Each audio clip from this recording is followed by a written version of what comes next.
राजकीय गीत के बारे में समझेंगे कि हम आखिर अपने राज्य का जो क्या है, हम राजकीय गीत कैसे, हमारे राजकीय गीत को बनाने वाले कौन, श्री नरेंद्र देव वर्मा जी बनाए हैं। ठीक है, और हमारे राजकीय गीत का बोल क्या है, अरपा पैरी के धार। इससे पहले जस्ट हम लोग अपने राष्ट्रगान के बारे में पढ़ चुके हैं। ये है हमारा राष्ट्र, क्या है, ये है हमारा राष्ट्र। राष्ट्र मतलब देश, राष्ट्र मीन्स देश। कौन सा देश, भारत, है ना भाई। और भारत जब हम राष्ट्रगान गाते हैं तो उसका बोल क्या है भाई, जन गण मन।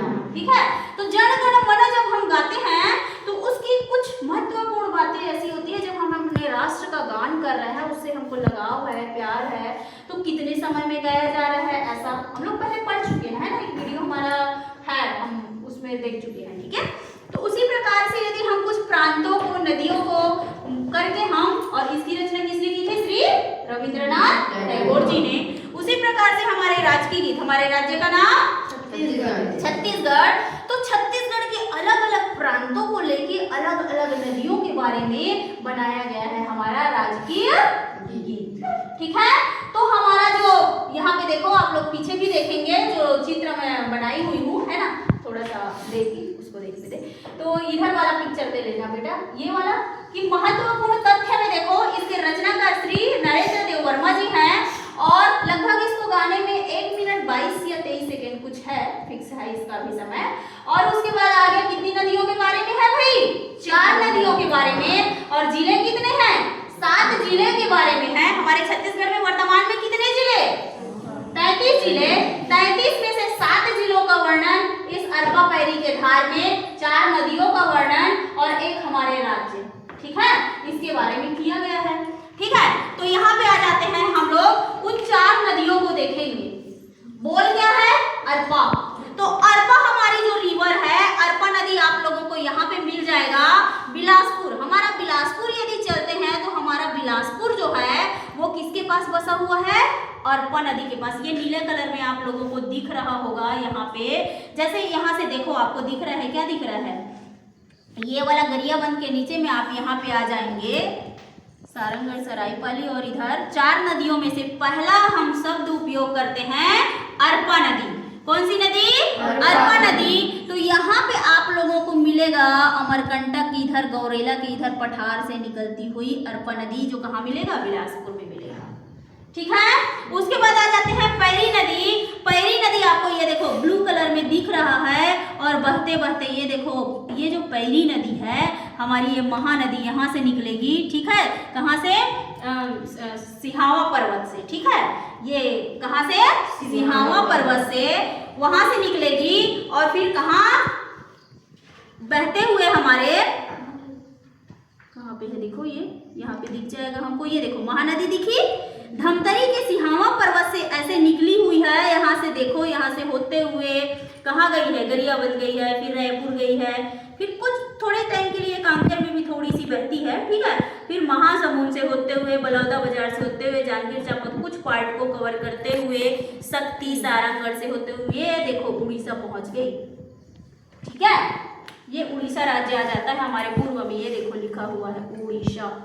ठीक है, तो पहले हम अरपा नदी पढ़े, जो हमें कहाँ मिलेगी, गौरेला पेंड्रा के पहाड़ से निकल के बिलासपुर में। दूसरी नदी आ गई पैरी। पैरी यहीं पे दिखाई थी आप लोगों को, गरियाबंद के पास, ये दूसरी नदी हमारी है पैरी नदी।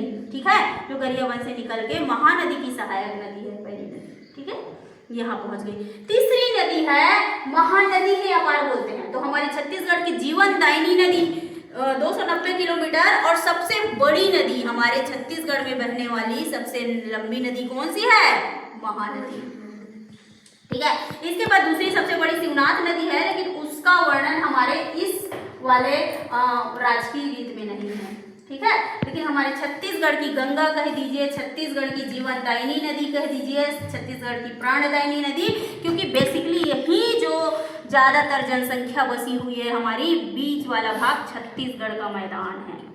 छत्तीसगढ़ का मैदान क्यों बोलते हैं, एक आध दिन पाठ में यदि आएगा तो बताऊंगी कि कैसे कैसे हमारा छत्तीसगढ़ अलग अलग भागों में बटा हुआ है। ठीक है, चौथा नदी आ जाता है इंद्रावती। इंद्रावती, ये देखो आप लोगों को दिख रहा होगा, दिखा इंद्रावती? इंद्रावती यहाँ से बहते हुए उड़ीसा के एक जो काली हांडी की पहाड़ी है वहां से निकलता है, ऐसे पहाड़ बनाते हैं, यहाँ से निकल के वो बस्तर होके, बस्तर से होते हुए ऐसे दंतेवाड़ा से होते हुए बीजापुर से ऐसे होते हुए हमारे भारत की बड़ी नदी है, दक्षिण भारत की बड़ी नदी है गोदावरी, ठीक है, गोदावरी नदी में जाके मिल जाती है। तो कितने नदियों के बारे में आ गया? अरपा, पैरी, महानदी, इंद्रावती। कितनी नदियां? 4 नदियां, ठीक है। अब आ जाते हैं हम किसके बारे में, नीचे आ जाते हैं और हम वर्णन बहुत सारा किए हैं, सो है बिंदिया सही, घाटे डोंगरी पहाड़, ठीक है, चंदा और सूरज क्या है? हमारे यूनिवर्सल ट्रूथ है, 2 चांद सूरज ऐसे हैं जो कभी भी नहीं मिट सकते, ठीक है।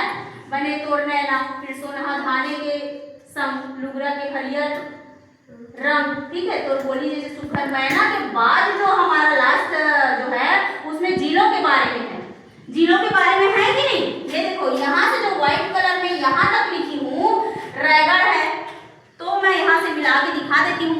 ये वाला जो हमारे रायगढ़ के बारे में बोला गया है, जब हम रायगढ़ को छत्तीसगढ़ी में बोलेंगे तो रायगढ़ क्या बोलेंगे? रईगढ़। देखो लिखा हुआ है रईगढ़ हमारे सुघर तोरे मोरे मुकुट और सरगुजा, ये देखो हमारा सरगुजा आ गया। तो जिला को गिनते जाना 1 2, ठीक है।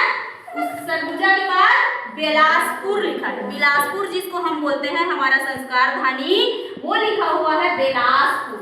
जब हम छत्तीसगढ़ी बोली का प्रयोग करते हैं तो क्या बोलेंगे? बिलासपुर, ठीक है। उसके बाद आ गया रायपुर, जिसको हमारा छत्तीसगढ़ का राजधानी है ना रायपुर, उसको हम क्या बोलते हैं? रईपुर। क्या बोले हैं? रईपुर। कन्या सही घाटे सुघर खवय, ठीक है। दुर्ग ये है, दुर्ग वाला हमारा दुर्ग संभाग, हमारा संभाग कौन सा संभाग? दुर्ग संभाग श्रेष्ठ संभाग। अभी हमारे संभाग का नारा दिए हैं हमारे जेडी सर, है ना, जिसको हमको आगे बढ़ाना है, ठीक है। दुर्ग संभाग श्रेष्ठ संभाग, ठीक है। फिर उसके बाद क्या आ रहा है? बस्तर आ गया। खोजो बस्तर कहाँ पे है, ये देखो भाई बस्तर आ गया, ठीक है। बस्तर के बाद क्या आ गया? सोहे पैजनिया नांदगांव। नांदगांव मतलब ये वाला भाग समझ लो, राजनांदगांव, ठीक है। किसकी बात कर रहा है? राजनांदगांव की बात कर रहा है। तो आप लोग देखे होंगे रायगढ़, सरगुजा, बिलासपुर, रायपुर, नांदगांव, ठीक है, बस्तर और एक और कौन सा है? देखो रायगढ़, सरगुजा, बिलासपुर, रायपुर, दुर्ग, बस्तर और नांदगांव, 7 जिलों के बारे में, ठीक है। दुर्ग और राजनांदगांव मतलब नांदगांव वही है, ठीक है, ये वाला एरिया। तो जिस प्रकार से हम राष्ट्रगान को क्या किए थे? समझे थे। अब हमारे शब्दों का जो बोल यदि हमसे गलत होता है तो आप लोग ये समझना, जो राष्ट्रगान हम लोग गाए वो अपने देश के लिए गाए, समझ गए क्या? जनगण मन। उसी प्रकार राज्य गीत गाए, क्या गीत गाए? राज्य गीत या राजकीय गीत गाए। अरपा, अरपा क्या है भाई? नदी। कौन सी नदी? कहाँ पे है? बिलासपुर में। कहाँ मिलेगा? जब भी बिलासपुर जाओगे आपको अरपा रिवर मिलेगा, रिवर व्यू बना हुआ है। आजकल नदियों का सौंदर्यीकरण के लिए गवर्नमेंट भी बहुत अच्छा प्रयास कर रही है कि छत्तीसगढ़ में ऐसी कौन कौन सी जगह है जिसको हम डेवलप कर सकते हैं पर्यटन के लिए, टूरिज्म के लिए। जैसे हमारे कवर्धा जिला यदि आप लोग आते हैं तो कवर्धा जिला में उस दिन आप लोगों को दिखा चुकी हूँ कि कैसे हम चिल्फी घाटी घूम सकते हैं, कैसे रानी दहरा जलप्रपात घूम सकते हैं, कैसे वॉच टावर घूम सकते हैं यहाँ का, कैसे बोरा में छत्तीसगढ़ का खजुराहो घूम सकते हैं कि नहीं? कि यदि हम हमारे कवर्धा में आप आते हो तो हमें बहुत सारी ऐसी चीजें मिलेगी जो प्राकृतिक सौंदर्य से क्या है? भरी हुई है। समझ रहे हैं आप लोग? उसी प्रकार हमारे छत्तीसगढ़ की पूरी महिमा को श्री नरेंद्र देव वर्मा जी जो हैं वो लाइनों के माध्यम से पिरो दिए हैं, ठीक है। तो जो हमारे राज्य का यह सम्मान है, यह राष्ट्र का सम्मान है, उसके हमारे अंदर से आना चाहिए, समझ रहे हो? उसको समझते हुए गाना चाहिए कि आखिर है क्या। यदि गलत हो भी गया है तो अब तो जानकारी मिल गया आपको, समझ रहे हैं कि हम किसका वर्णन कर रहे हैं अपने राष्ट्रगान में या राज्य गीत में। समझ रहे हैं आप लोग? कंपेयर समझ लिए? अब राष्ट्रगान और राजकीय गीत गाते समय ऐसी गलती नहीं करना है। समझ रहे हैं? शब्दों का प्रॉपर उच्चारण करना है और उसको अंदर आत्मा से मन से यदि गाओगे कि हम अपने छत्तीसगढ़ का राजकीय गीत अरपा परी, तो आंख में ऐसे दिखने लग जाएगा। समझ रहे हैं कि अरपा नदी बिलासपुर जाएंगे तो मिलेगा, पैरी नदी हमारा गरियाबंद में मिलेगा।